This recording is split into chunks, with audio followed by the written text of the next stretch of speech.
Coucou tout le monde, j'espère que vous allez bien. On se retrouve aujourd'hui pour une vidéo Get Ready With Me, pépites oubliées. C'est une série plus ou moins que j'ai commencé sur ma chaîne l'année dernière. Je vous avais dit que je m'étais inspirée d'Ali Glines, qui est une youtubeuse que j'adore. Et Ali Glines régulièrement nous fait des full face with nothing new, où elle ressort vraiment de ses tiroirs des vieux produits. Et c'est vraiment l'idée, donc je vous ferai ça plusieurs fois par an. Je me pose devant mes tiroirs, devant mes armoires et je vais vraiment ressortir ces produits que j'ai plus utilisés depuis super longtemps. Et je dois vous dire qu'à chaque fois, c'est un petit peu des redécouvertes, un petit peu comme si je les testais pour la première fois. Donc voilà le thème de la vidéo du jour. J'espère que ça vous plaira et que vous passerez un bon moment. Et puis, si vous avez envie de voir quelle pépite oubliée j'ai utilisée pour faire ce make-up-ci, eh ben restez avec moi. Bon, c'est parti. Et comme pépite oubliée en palette, je vais sortir celle-ci de chez Urban Decay, la Born to Run, si je me trompe pas. Ouais, la Born to Run. Ça fait très longtemps qu'elle est dans ma collection, depuis qu'elle est sortie en fait. Et sincèrement, je l'ai très peu utilisée cette palette. Pourtant, elle est vraiment jolie et elle offre plein de possibilités. Je trouve qu'on peut vraiment faire pas mal de choses avec. Je me souviens que je trouvais la qualité pas mal, si je me trompe pas, mais sincèrement, j'ai oublié parce que ça fait très longtemps que j'ai plus trempé mes pinceaux dedans. Si vous me connaissez un petit peu, j'ai un chemisier vert, donc vous vous doutez qu'on va aller vers cette teinte-là. Alors, je vais commencer par vous rapprocher. Alors j'étais en train de regarder la palette et en fait ces deux-là sont vraiment plus des bleus, je pense. Je vais les swatcher. Alors que, ouais, c'est quand même beaucoup plus bleu que vert. Ouais, au swatch c'est quand même sympa, hein. Voilà, ceux du fond, celui-ci. Celui-ci est vraiment joli. Alors, je ne sais pas encore ce que je vais faire. Bon, on se lance et on verra bien. Alors, je vais venir prendre Weekender qui est là, qui est vraiment une teinte peu couleur chair. Pinceau Sigma E35. On a un grand miroir dans cette palette. Et je vais venir la mettre en couleur de transition. C'est très poudreux. Je ne me souvenais pas que c'était poudreux à ce point. En fait, je ne me souviens pas grand-chose de cette palette, hein, pour être honnête. C'est une super jolie petite teinte. Vraiment nickel en teinte de transition. Mais par contre, qu'est-ce qu'il y a des chutes? Alors, je vais prendre Reef qui est juste là. Et je vais prendre un pinceau de chez Sigma. C'est le E38. Il est un petit peu plus précis que le précédent. Et là, je vais venir mettre la teinte plutôt dans le creux. Je vais moins la remonter que la précédente. C'est pas mal pigmenté, hein, c'est bien. C'est un petit peu comme si je l'utilisais pour la première fois, cette palette. Ensuite, je vais prendre Good as Gone qui est là, qui est un petit peu métallisé quand même. Et je vais prendre mon pinceau plat de chez Sigma, c'est le E25. Et je l'applique bien en coin externe. Et je vais doucement la ramener légèrement dans le creux. Là, de toute façon, le coin externe, je viendrai le retravailler par la suite. Ensuite, le vert qui est là, Wanderlust, et là, je vais le prendre au doigt. Et je vais l'appliquer sur toute la paupière mobile. Il est très joli ce fard, mais je trouve qu'il manque un petit peu de lumière. Je le trouve un peu terne. Bon, pour venir un peu donner de la lumière, je vais justement prendre celui-là qui est le bleu que je trouve ici beau. Là, c'est un petit peu un bleu un petit peu turquoise. Et je vais commencer par le mettre sur le centre. Ouais, ça c'est une belle teinte. En fait, je vais l'appliquer partout, par-dessus le vert. Ouais, cette teinte-là est vraiment jolie. Elle adoucit le vert et elle lui donne un côté un petit peu plus lumineux, je trouve, parce qu'il était un peu terne. Je vais prendre un petit pinceau comme celui-ci, un pinceau un peu crayon. C'est le E45, toujours de chez Sigma. Et je vais reprendre Good as Gone, qui est la teinte que j'ai mise en coin externe. Et je vais venir juste définir un petit peu le creux. Ensuite, je prends beaucoup de teintes aujourd'hui. Je vais prendre cette teinte-ci ici, c'est Smog. Je pense que j'ai envie de la mettre à la jonction avec le coin externe. Je ne sais pas du tout vers quoi je pars, hein. Et je reprends mon petit pinceau crayon avec la teinte Good as Gone, donc celle du coin externe. Et je vais redéfinir le coin externe, mais ce pinceau-ci est bien précis.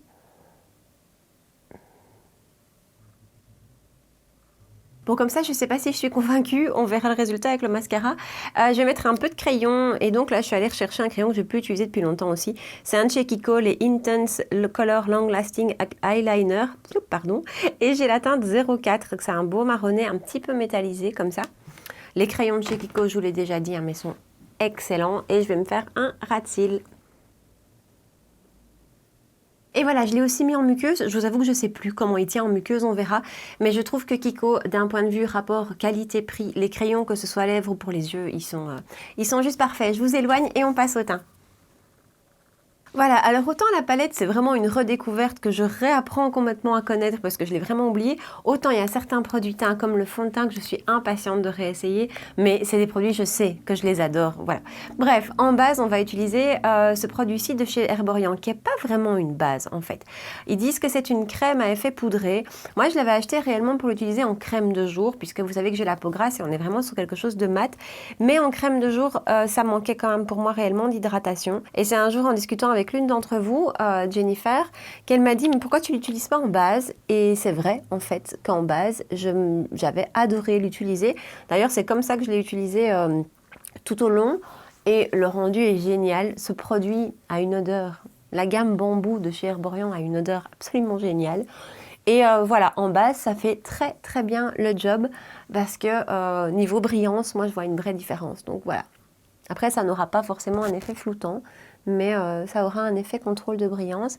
Et ça fait vraiment très longtemps que je ne l'ai plus utilisé. Alors le fond de teint que j'utilise aujourd'hui, on ne peut pas dire que c'est une pépite oubliée parce qu'on continue d'en parler de ce fond de teint parce que franchement, c'est un excellent fond de teint tout petit prix. Je crois que c'est un de mes préférés, si pas le préféré tout petit prix. C'est celui-ci de chez Catrice, c'est le HD Liquid Coverage de chez Catrice que j'ai en teinte 010 Light Beige. C'est un des rares fonds de teint que j'ai racheté. Alors avant ma chaîne, quand j'étais pas encore dingue de make-up comme je le suis maintenant, c'est un fond de teint que j'ai racheté plusieurs fois, vraiment, qui est absolument superbe. Il vient avec une petite pipette, donc voilà, je vais prendre une pipette pour l'instant. Le packaging est en verre, à noter aussi. Et voilà, par contre, ça fait quand même très longtemps que je ne l'ai plus utilisé. J'ai tellement de fond de teint et je teste tellement de produits que, voilà. Et je suis assez contente de le ressortir aujourd'hui. Et je vais l'appliquer avec l'éponge de chez ELF. La teinte pour moi est pas mal. Hein. Maintenant, voilà, c'est ce qu'on peut reprocher dans ces gammes de produits-là, c'est qu'il n'y a pas un large panel de teintes. Mais pour moi, la 010, elle match. Je vais en remettre une deuxième petite dose. Parce que j'ai envie d'un peu plus de couvrance, bien que déjà comme ça mon teint soit vraiment bien unifié. C'est un fond de teint qui a vraiment un fini mat, mais pas mat sec, hein, pas un mat asséchant, un joli mat. Si vous cherchez un joli fond de teint mat petit prix et que vous n'avez pas encore testé celui-ci, il est vraiment magnifique. On peut tout à fait le construire, il tient super bien de ce que je me souviens. Et il est tellement facile à appliquer en fait. Vous savez, c'est toujours mon critère, hein. Moi les fonds de teint faciles, je vous embête toujours avec ça. Mais c'est vraiment mon critère. J'aime pas les fonds de teint compliqués, les fonds de teint avec lesquels il faut réfléchir ou faire attention. Et celui-ci est un super beau fond de teint. Vous voyez, j'ai construit une couche supérieure sur ce côté-ci.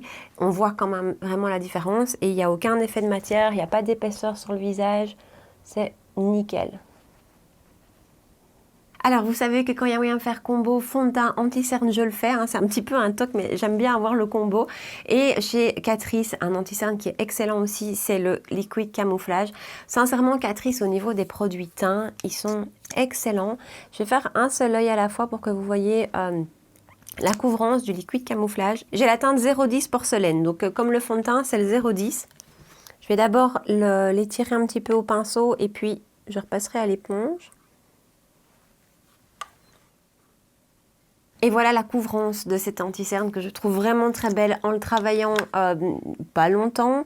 C'est un anti-cerne qui tient très bien et qui je trouve ne marque pas, n'assèche pas, ne file pas spécialement dans les plis non plus. Je ne poudre pas. Là aussi, hein, c'est un produit que j'ai racheté de nombreuses fois et j'ai jamais été déçue. Enfin voilà, vraiment je le trouve excellent. Et je vais juste repasser un petit coup d'éponge. C'est un anti-cerne qui coûte à mon avis dans les 4 euros. Je ne sais plus le prix exact, mais ça doit être dans les 4-5 euros et qui est aussi bon que des produits qui font 5 fois le prix. Vraiment. Je suis contente de le ressortir aujourd'hui. Je crois que je vais le laisser à côté de moi. Je le trouve absolument magnifique. Il lisse complètement et il ne marque absolument pas. Et il n'assèche pas non plus, on garde un peu de lumière quand même comme ça sous l'œil. J'aime plus trop en fait hein, les rendus mat. Voilà, celui-ci est absolument magnifique. Alors, je vais terminer les yeux. Je reprends ma palette et je prends mon petit pinceau boule E36 de chez Morphe cette fois-ci. Et je vais reprendre les mêmes teintes, à savoir Weekender. Donc, c'est la teinte que j'ai prise en transition, la teinte claire. Et elle, je ne vais pas avoir peur de la descendre. Ensuite, je prends la teinte Reef qui était celle en transition. Non, qui était celle de creux de paupière. Et je l'applique par-dessus. Ensuite, je vais reprendre Good as Gone qui était mon coin externe. Et là, je viens faire la liaison. Et ensuite, avec mon petit pinceau un peu brosse, c'est un pinceau à sourcils, JH43 de chez Morphe, je prends Big Sky qui était donc le bleu un petit peu turquoise que j'ai mis sur finalement toute la paupière mobile. D'un point de vue qualité de fard, cette palette est vraiment jolie. Je dois dire que les mats se sont très bien travaillés, étaient bien pigmentés, très poudreux. Les lumineux sont beaux aussi. Il manque peut-être un petit peu de lumière pour moi. Je ne sais pas si vous voyez ce que je veux dire. Ouais, il manque un petit peu de lumière. Mais dans l'ensemble, les fards sont quand même très beaux. Et je vais faire une dernière touche avec mon crayon de chez Kiko et je vais l'appliquer dans la muqueuse inférieure. Et voilà pour les yeux qu'on va finaliser avec une touche de mascara. Alors j'ai pas de vieux mascara dans mes tiroirs, mais par contre j'ai ressorti celui-ci de chez Huda Beauty, c'est le Legit Lashes, que j'ai très peu utilisé en fait. Je vous l'ai présenté, je l'ai testé une fois ou deux, j'aimais bien le rendu, mais il a été évincé par d'autres que je préférais. Et donc on va le retester parce que voilà. Et donc je prends d'abord le premier côté, le côté volume. Je sais même plus si c'était celui-là qu'on devait utiliser en premier. Ce mascara, il a été évincé par celui de chez Martin Cosmetics que je trouve absolument génial. Mais son rendu est quand même très joli. Hein. Et on va appliquer une deuxième couche avec l'autre côté du mascara. Je ne sais plus lequel il fallait utiliser en premier. Mais il a été un peu évincé par Martin, mais il est très très beau ce mascara. Je me souviens que je l'avais trouvé chouette, mais là vraiment je trouve que le rendu est canon. C'est toujours en montant mes vidéos que je me rends compte le temps que je mets pour appliquer un mascara. Je sais pas vous, mais je passe des minutes et des minutes à appliquer mon mascara.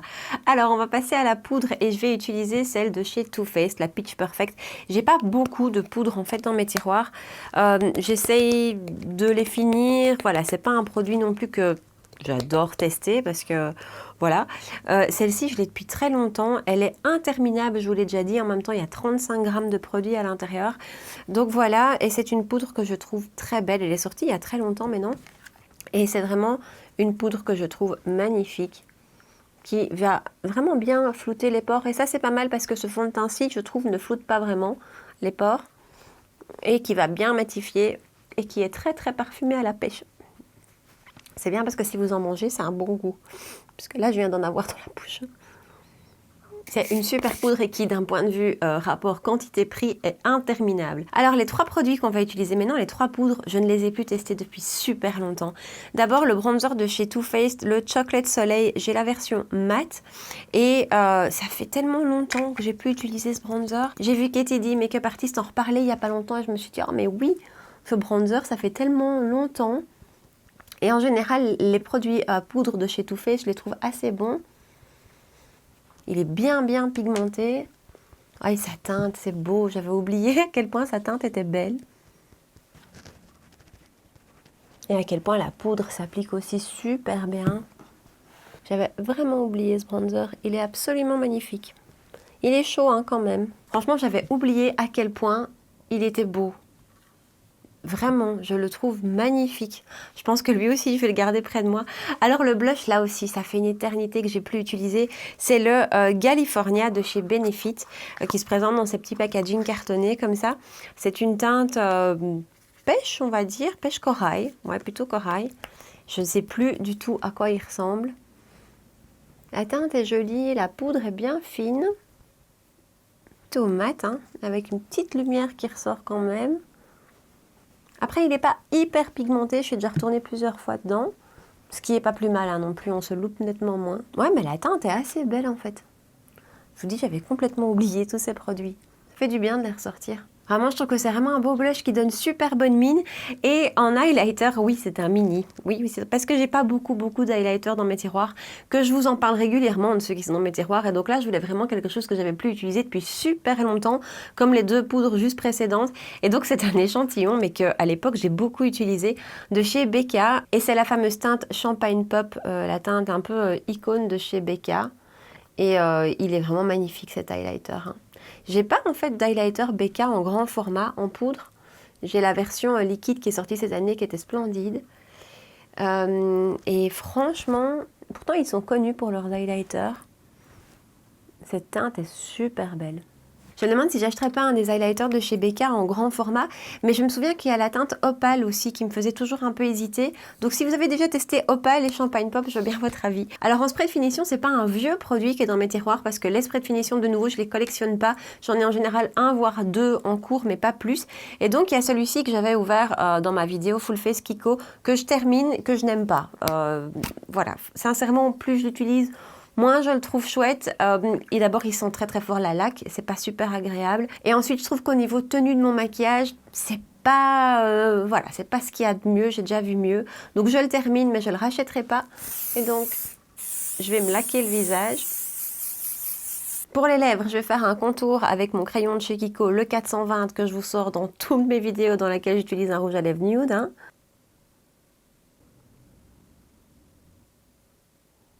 Et j'espère que ça va matcher avec ce rouge à lèvres-ci parce que je ne l'ai plus utilisé. Bah, c'est le principe de la vidéo du jour. Depuis très longtemps. C'est le NYX Lingerie Push-Up que j'ai en teinte... je ne sais plus. Corset, que j'ai en teinte corset, qui est très clair, hein, qui se présente comme ceci. Je vais vous faire un swatch. C'était une gamme de rouge à lèvres que je trouvais vraiment super. NYX est en train de disparaître en Belgique, hein, est en train de fermer tous ses magasins. Voilà, j'espère qu'on pourra continuer à les acheter en ligne parce qu'ils ont quand même de super beaux produits. Et j'avais vraiment bien aimé cette gamme de rouge à lèvres. Je suis en train de le tailler pour essayer d'avoir de quoi faire un contour un peu plus précis. Et on va voir ce que ça donne. Et voilà le rendu, et sincèrement, je n'aime pas. J'aime pas du tout la teinte, c'est beaucoup trop clair. Donc, j'ai réouvert mes tiroirs, je vais utiliser celui-ci. Là aussi, ça fait longtemps. J'ai toujours peur que mes rouges à lèvres s'abîment, mais je les recheck tous régulièrement, ils sont tous à l'ombre. Mais bon, voilà. C'est un rouge à lèvres de chez Too Faced, c'est la collection Natural, je crois que c'était Natural Nude, quelque chose comme ça. Et c'est la teinte Girl Code, et je vais venir le mettre par-dessus. Et voilà pour le look final, je préfère vraiment avec ce rouge à lèvres-ci, comme quoi ça peut vraiment tout changer. J'aime beaucoup vous filmer ce genre de vidéos, ça nous permet aussi de nous rendre compte qu'on a des pépites dans nos tiroirs, on le sait, hein, mais voilà, il y a tellement de choses qui sortent, on a envie de tout essayer. Moi j'ai envie d'essayer tout ce qui sort, mais c'est vrai que parfois ça fait du bien de se poser, de se dire j'ai quand même de belles choses dans mes tiroirs, donc voilà, j'aime beaucoup vous les faire. J'espère que ça vous plaît aussi, que peut-être vous redécouvrez aussi certains produits ou peut-être certains sur lesquels vous avez toujours hésité, vous n'avez pas encore craqué, ça vous donne peut-être un avis en plus. Voilà, en tout cas j'espère que vous avez passé un bon moment en ma compagnie. Dites-moi ici en bas dans les commentaires si vous aussi parfois vous vous mettez devant votre collection et que vous allez rechercher vraiment des anciens produits que vous avez laissés un petit peu de côté et que vous refaites de belles découvertes. Voilà, dites-moi tout ça ici en bas, rejoignez-moi aussi sur Insta pour qu'on puisse papoter ensemble. Et puis si vous avez passé un bon moment et si vous avez aimé cette vidéo, laissez-moi un petit pouce bleu avant de partir. Et puis si ce n'est pas encore fait, vous pouvez aussi vous abonner à ma chaîne. On se retrouve 2 fois par semaine pour des vidéos make-up. Voilà, en attendant, je vous souhaite une super belle soirée et je vous dis à très bientôt. Ciao!